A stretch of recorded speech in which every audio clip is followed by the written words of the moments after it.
కూటమిలో ఉన్నప్పుడు, మైనర్ పార్టీగా ఉన్నప్పుడు, రాష్ట్రమంతా విస్తరించేందుకు స్కోప్ ఉన్నప్పుడు ఎవరైనా సరే ప్రజా ప్రయోజనాల దృష్ట్యా ఫ్యూచరిస్టిక్గా ఆలోచిస్తే గనక ఆచితూచి అడిగేస్తారు.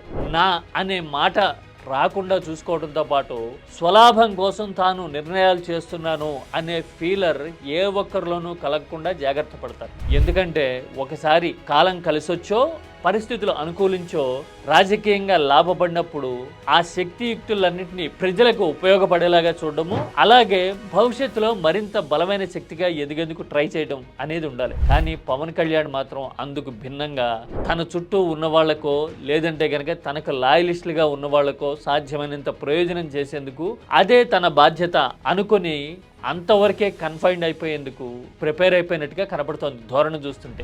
ఏపీ ఫిలిం డెవలప్మెంట్ కార్పొరేషన్ చైర్మన్గా ఏఎం రత్నంను పెట్టాలంటూ సీఎంకి రికమెండ్ చేశా అని పవన్ చెప్పడాన్ని చూస్తే ఇదే అనిపిస్తోంది. ముఖ్యమంత్రి గారికి కూడా తెలియజేశాను.